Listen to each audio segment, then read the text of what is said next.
बहुत से विदेशी मीडिया जो है वो ही कह रही है it's an anti Muslim law. ऐसा नहीं है।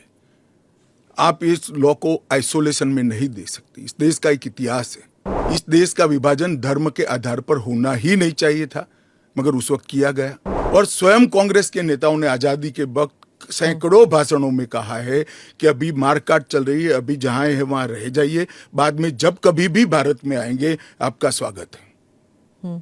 परंतु बाद में इलेक्टोरल पॉलिटिक्स चालू हुई, वोट बैंक की राजनीति चालू हुई। अगर आप पारसी और ईसाइयों को ला सकते हैं, उन वो जो रिलीजन्स है, they were not born in India, तो अगर आप पारसी और ईसाइयों को ला सकते हैं तो मुसलमानों को क्यों नहीं? देखिए, मुस्लिम आबादी के लिए ही वो हिस्सा आज भारत का भाग नहीं है।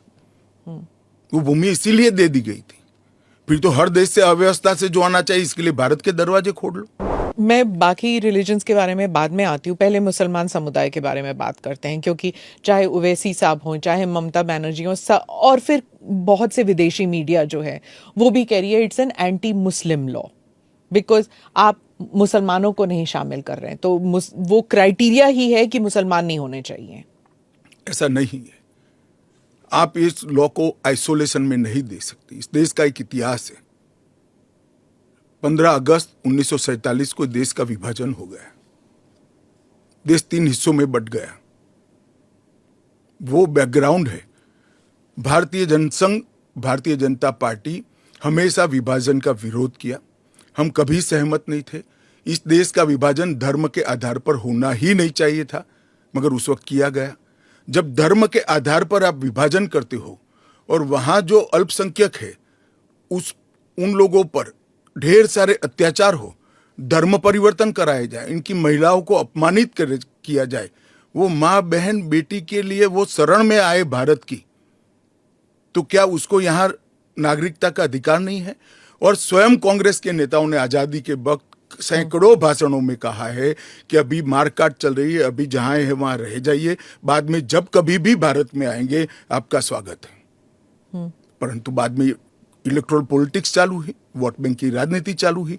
अपीसमेंट के कारण वो वादा कांग्रेस पार्टी ने कभी पूरा नहीं किया, जो आज नरेंद्र मोदी पूरा कर रहे हैं। सर, जो बाकी समुदाय, बाकी जो रिलीजन्स हैं, चाहे हिंदूज हैं, जैन हैं, बुद्ध हैं, सिख हैं, उन सबको तो मैं मानती हूँ, ठीक है, देवर रिलीजन्स बॉर्न इन इंडिया। नहीं, आंकड़े पर पारसी और अगर आप पारसी और ईसाइयों को ला सकते हैं, वो जो रिलीजन्स है, they were not born in India, तो अगर आप पारसी और ईसाइयों को ला सकते हैं तो मुसलमानों को क्यों नहीं? देखिए, मुस्लिम आबादी के लिए ही वो हिस्सा आज भारत का भाग नहीं है। वो भूमि इसीलिए दे दी गई थी। फिर तो हर देश से अव्यवस्था से जो आना चाहिए, इसके लिए भारत के दरवाजे खोल लो। भारत कहां बचता है? अखंड भारत के जो लोग हिस्सा थे और जिन पर धार्मिक प्रताड़ना हुई है, उसको शरण देना मैं मानता हूं हमारी नैतिक जिम्मेदारी है और हमारी कॉन्स्टिट्यूशनल रिस्पॉन्सिबिलिटी। और स्मिता जी, आप आंकड़े की गहराई में जाइए। जब विभाजन हुआ तब पाकिस्तान में 23% हिंदू थे, हिंदू और सिख थे। आज 3.7% बच गए। कहां गए सारे? इतने सारे तो यहां आए नहीं। धर्म परिवर्तन हुआ, अपमानित किया गया, दोयम दर्जे के नागरिक के नाते इनको रखा गया। कहां जाएंगे ये लोग? क्या देश इसका विचार नहीं करेगा? देश की पार्लियामेंट इसका विचार नहीं करेगी? देश की पॉलिटिकल पार्टियों ने इनका विचार नहीं करना चाहिए?